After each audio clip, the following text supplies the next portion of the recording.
चलिए तो कुछ और क्वेश्चंस लेके फिर अरिथमेटिक प्रोग्रेशन में पढ़ते हैं। 8 नंबर में क्वेश्चन हम को कम से कम 5 टर्म निकालना था, एक ही निकाले थे, दूसरा निकाल देते हैं। दूसरा के लिए आपको पुट करना होगा 2, तो ये n जहाँ जहाँ दिखाई देगा वहाँ 2 पुट कर दीजिए। तो ये 2 हो गया, ये 2 × 2 का स्क्वायर माइनस 3 × 2 और प्लस 1, ठीक है। तो ये कितना होगा, 2 दूना 4, 4 दूना के 8, माइनस 3 दूना के 6 और प्लस 1, तो 8 प्लस में और 1 प्लस में तो 9 और माइनस 6 यानी कि 3 हो गया। अब आप ज़रूर जो है नेक्स्ट और 3 टर्म निकाल सकते हैं। A3 निकालना है तो आप 3 पुट कर दीजिएगा, A4 निकालना है आप 4 पुट कर दीजिएगा, A5 निकालना है 5 पुट कर दीजिएगा और कैलकुलेशन कर लीजिएगा। नेक्स्ट टाइप ऑफ क्वेश्चन दिया हुआ है कि find the indicated term whose nth terms are, है ना। इंडिकेट किया गया है टर्म को कि nth term is represented by an 3n - 2 divided by 4n + 5। इस रूल के हिसाब से उसके टर्म्स को लिखे गए हैं। तो ये जो लिखे जाएंगे A1 A2 A3, उसमें से उनको क्या निकालना है, 7वां टर्म इसका निकालना है और 8वां टर्म निकालना है। तो कैसे निकालेंगे ज़रा सोचिए। क्या करेंगे हम लोग, हमको जो A के नीचे दिख रहा है वो चाहिए। तो A के नीचे हमें क्या दिख रहा है, 7। अब A के नीचे 7 दिख रहा है तो कोई ऐसा फार्मूला तुम्हें दिखाई दे रहा है जहाँ पे हम n के जगह पे 7 लिख दे तो मेरा काम बन जाए। बिल्कुल दिखाई दे रहा होगा क्योंकि an ही तो दिया हुआ है। तो अगर an दिया हुआ है तो an का वैल्यू क्या दिया हुआ है, 3n - 2 डिवाइडेड बाई 4n + 5। इसमें n के जगह पे पुट कर दो आप क्या, पुट n बराबर 7। तो यहाँ A7 और यहाँ 3 × 7 - 2 डिवाइडेड बाई 4 × 7 + 5। तो इसका कैलकुलेशन कितना आ जाएगा, यहाँ कर लेते हैं। 7 या 21, 21 में से 2 गया 19, है ना।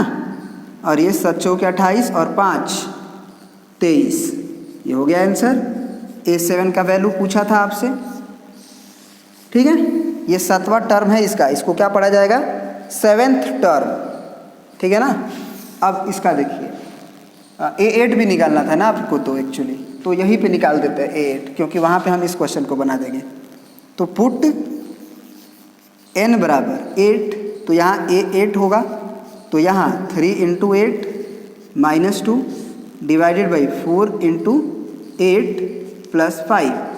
तो 48 के 24 में से 2 गया 22 और ये हुआ 8 चौके 32 और 32 और 5 37, है ना। ये हो गया आपका A8 का वैल्यू, ठीक है। ये आंसर हो गया आपका। अब इसमें आपको A3 निकालना है, तीसरा टर्म, 5वां टर्म और 8वां टर्म। तो आपको यह A3 नज़र आ रहा है तो n के जगह पे क्या पुट करना चाहिए, 3। तो पुट कर दीजिए। तो यहाँ से A3 बराबर हो जाएगा -1 का पावर 3 और ये इंटू में है नीचे, है ना, यहाँ n है और ये इंटू में n, तो इंटू n के जगह पे आप क्या पुट किए थे, 3। तो ये 3, तो -1 का पावर 3 है, तो माइनस गुने 1 माइनस गुने 1 माइनस गुने 1, तो -1 और यानी कि -3 हो जाएगा। A5 आपको निकालना है, तो अब पुट इसी फार्मूला में n के जगह पे क्या पुट कर दीजिए आप, पुट n बराबर 5। तो A5 क्या नज़र आएगा आपको, -1 का पावर 5 × 5, है ना, क्योंकि इंटू n है। तो चलिए, तो माइनस बाहर आ जाएगा क्योंकि -1 का कितना भी बार गुना करिए पावर ऑड है तो माइनस बाहर कर देगा। अब A8 निकालना है आपको, तो इसी फार्मूला में n के जगह पे 8 डाल दीजिए। तो -1 का पावर 8 × 5। तो ये आप बताइए, -1 का पावर अगर 8 एक्सपोनेंट है तो इवन नंबर है तो वो प्लस हो जाएगा, तो 5 हो जाएगा, ठीक है ना। चलिए ठीक है, तो A8 भी निकल गया। एक लास्ट टाइप ऑफ क्वेश्चन करके फिर आगे बढ़ जाते हैं हम लोग थ्योरी में, ठीक है ना। इसको मिटाते हैं, आप प्रिंट करना है तो कर लीजिए। चलिए, ये जो क्वेश्चन है बहुत इंपॉर्टेंट है, इसमें ही बच्चों को दिक्कत होता है actually. Last type of question है एक्चुअली ये आपका। कह रहा है कि find the next 5 terms of following sequence given by. Next 5 terms का मतलब क्या, जो दिया गया है उसको छोड़ के। जैसे फर्स्ट टर्म इसमें दिया गया है A1, तो नेक्स्ट 5 टर्म्स का मतलब क्या कि जो दिया गया टर्म्स है उसको छोड़ के अगला 5 टर्म्स और निकालिए। तो जैसे इसमें a1 बराबर 1 का मतलब क्या है कि फर्स्ट टर्म इज 1 और आपको an का फॉर्मूला दिया है ये, और ये वैलिड कब है तो n greater than equal to 2 के लिए, मतलब कि इसमें n बराबर 1 नहीं डाला जा सकता है। n बराबर 1 के लिए वैलिड नहीं है, ये दिया गया है कि ये this is valid for n greater than equal to 2, मतलब 2 डाल सकते हैं, 3 डाल सकते हैं, 4 डाल सकते हैं। और एक बात और, n greater than equal to 2 भले ही बोला है लेकिन आप n का इंटीग्रल वैल्यू ही डालिएगा, ये नहीं कि एक ग्रेटर देन 2 है तो 2.1 डाल दीजिएगा, है ना। सीक्वेंस में हमेशा टर्म्स जो होते हैं वो या तो दूसरा टर्म होंगे, है ना, या तीसरा टर्म होंगे। अगर हम बोले कि जैसे 1 लिखा है, 2 लिखा है, 3 लिखा है, 4 लिखा है, हम इसमें पहला टर्म बोले तो आपको होगा कि 1 है, हम बोलेंगे दूसरा टर्म क्या है तो 2 बोलोगे, तीसरा टर्म बोले तो 3 बोलोगे। अब कोई बंदा इसमें बोले कि 2.5वां टर्म बताइए, तो 2.5वां टर्म कहाँ से मिलेगा इसमें तो पहला या दूसरा या तीसरा या चौथा बन रहा है, तो दशमलव में टर्म्स नहीं होते हैं, ये बात आप ध्यान रखिएगा। और इस पर एक क्वेश्चन भी बहुत इंपॉर्टेंट बनता है लॉजिकली, उसको भी लेंगे। तो इसका मतलब कि आपको n का वैल्यू इंटीजर्स ही डालने हैं, पॉजिटिव इंटीजर्स, ठीक है, जिसको कि नेचुरल नंबर के नाम से भी जानते हैं। चलिए आगे बढ़ते हैं। तो a1 दिया हुआ है, तो नेक्स्ट 5 टर्म्स का मतलब क्या कि अब हमें a2 निकालना होगा, a3 निकालना होगा, a2 निकालना होगा, a3 निकालना होगा, a4 निकालना होगा, a5 निकालना होगा, a6 निकालना होगा। तो 1 2 3 4 5, तो नेक्स्ट 5 टर्म्स हो गए। तो इसमें हम n के जगह पे 2 पुट करेंगे। तो पहले फार्मूला लिख लीजिए कि फार्मूला क्या दिया हुआ है, an बराबर an माइनस 1 प्लस 2। तो पुट n बराबर 2, क्योंकि ये ग्रेटर देन इक्वल टू 2 के लिए ही वैलिड है। तो अगर a2 बोले तो a2 कितना हो जाएगा, a यहाँ n के जगह पे 2 माइनस 1 प्लस 2, इसका मतलब a2 का वैल्यू क्या आएगा हमारा a1 प्लस 2। और इसीलिए a1 दे के रखा था आपको कि a1 का वैल्यू 1 है। तो a1 अगर 1 दिया हुआ है तो इसको रख दीजिए, तो ये वैल्यू कितना आ गया 3, मतलब कि आपका a2 आ गया 3। अब आपके पास a2 आ गया, ठीक है। अब आपको मान लीजिए a3 निकालना है, ठीक है, आपको क्या निकालना है, a3 निकालना है। तो अब इसको मिटा देते हैं, a2 वहाँ पे लिख ही दिए हैं, तो इसको अब मिटा देते हैं। और अब पुट n बराबर क्या 3, तो n के जगह पर आप 3 अगर पुट कीजिएगा तो क्या होगा ज़रा बताइएगा। n की जगह पे 3 पुट करिएगा तो a3 बनेगा ये, तो a3 बराबर ये a3 माइनस 1 और प्लस 2, तो a3 का वैल्यू हो जाएगा 3 में से गया 2 अब प्लस 2। अब a2 आपको वहाँ चमकेगा, a1 नहीं रख दीजिएगा क्योंकि अब a2 का वैल्यू आया हुआ है।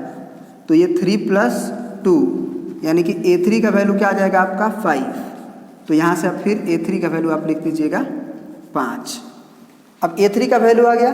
अब आपको नेक्स्ट टर्म में अब a4 नज़र आ रहा है क्योंकि a2 a3 आ चुका है। तो a4 कैसे निकालेंगे, तो a4 निकालने के लिए आपको क्या करना होगा कि n के जगह पे आपको अब 4 पुट करना होगा। तो इसी तरह से करना है, 4 पुट कर दीजिए। तो n के जगह पे 4, यहाँ a4 पुट करिएगा तो 4 माइनस 1 3 होगा और प्लस 2। अब a3 यहाँ से दिखेगा 5, तो 5 प्लस 2 यानी कि a4 का वैल्यू आपका हो जाएगा 7। इसी तरह से आप निकाल सकते हैं। देखिए 3 2 5 है, 5 2 7 है, तो आप निकाल के देख लीजिएगा। a5 जो है 9 होगा और a5 के बाद a6 जो होगा 9 2 11 होगा। आप निकाल के देख लीजिएगा, वैसे गलती होगा तो सुधार लीजिएगा। तो पहला क्वेश्चन हमने बना दिया है ना। अब दूसरा क्वेश्चन देखते हैं कि दूसरा उस क्वेश्चन क्या कह रहा है। पढ़िए आप लोग खुद पहले।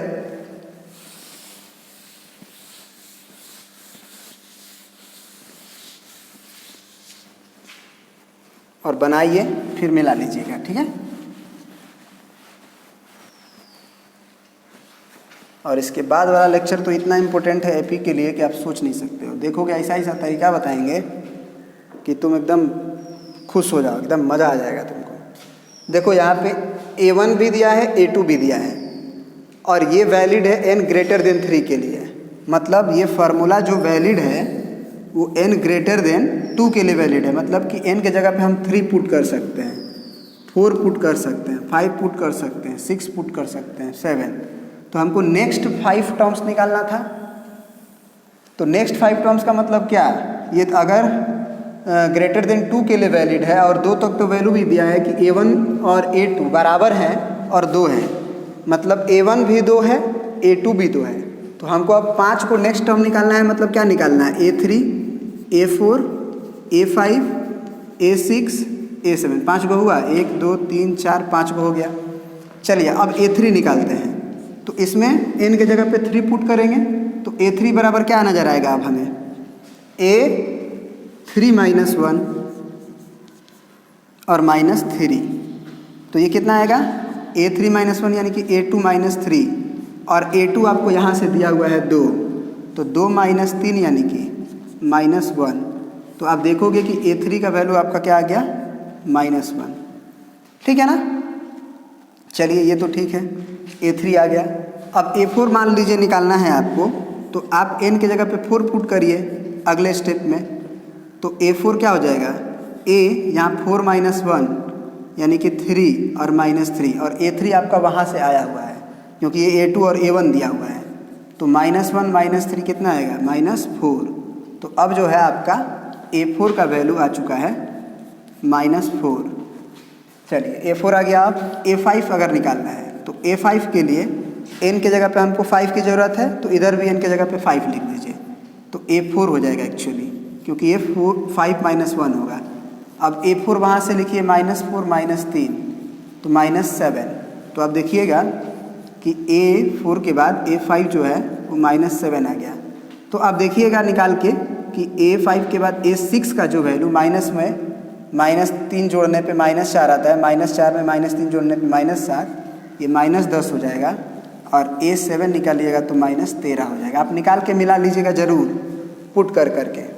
अब हम लास्ट क्वेश्चन बना के और फिर नेक्स्ट थ्योरी ऑफ AP पढ़ते हैं। ठीक है, वैसे बनाना नहीं चाहिए अब तो हमको, लेकिन लिख दिए हैं तो बना देते हैं हम आपके लिए। ठीक है, लेकिन कुछ कॉन्सेप्ट इसमें सीख लीजिएगा आप, इसीलिए इसको छोड़िएगा नहीं, देखिएगा ज़रूर।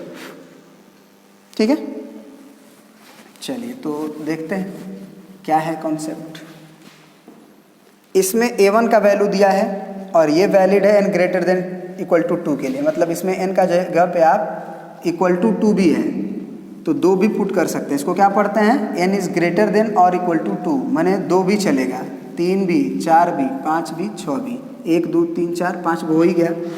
तो अब इसका मतलब आपसे पूछ रहा है A2 का वैल्यू, A3 का वैल्यू, A4 का वैल्यू, A5 का वैल्यू और A6 का वैल्यू। चलिए A2 निकालते हैं। A2 निकालने के लिए n के जगह पे आप 2 पुट करिएगा तो A2 बराबर क्या हो जाएगा, A2 minus 1 divided by n he put करना है तो n तो 2 ही है, तो ये हो जाएगा A1 बाई 2, और A1 आपको दिया हुआ है कितना, माइनस 1, तो ये माइनस 1 बाई 2। इसका मतलब ये हुआ कि A2 का वैल्यू आया हुआ है माइनस 1 बाई 2। घबराना एकदम नहीं है, जो आया है वही लिखेंगे। अब A3 निकालना है तो n के जगह पे आप 3 पुट करिए। A3 यहाँ 3 माइनस 1 A2 हो जाएगा एक्चुअली, और ये 3, क्योंकि n तो आपको 3 ही पुट करना है। तो A2 बाई 3, और A2 आपका आया हुआ है कितना, माइनस 1 बाई 2, तो माइनस 1 बाई 2 और बाई में 3 है तो डिनोमिनेटर में 3 से गुना कर दीजिए, काम आपका हो जाएगा। तो यानी कि A3 का वैल्यू कितना आ गया, माइनस 1 बाई 6। A3 आ गया। अब मान लीजिए A4 निकालना हो तो आप 4 पुट कर दीजिए इसमें, तो यहाँ क्या हो जाएगा, A3 बाई n का मतलब 4, क्योंकि n के जगह पे तो आपको ये दोनों सेम है तो 4 4 ही चमकेगा। तो A3 का वैल्यू कितना है आपका, माइनस 1 बाई 6, और नीचे 4 का मल्टीप्लाई है तो ये माइनस 1 बाई 6 चौके 24। तो A4 का वैल्यू भी आपके आ गया माइनस 1 बाई 24। नेक्स्ट आप टर्म A5 A6 निकाल सकते हैं। अब जो है real meaning of arithmetic progression अब हम लोग पढ़ने जाएंगे और स्टार्ट करेंगे प्रॉपरली अरिथमेटिक प्रोग्रेशन को। ठीक है।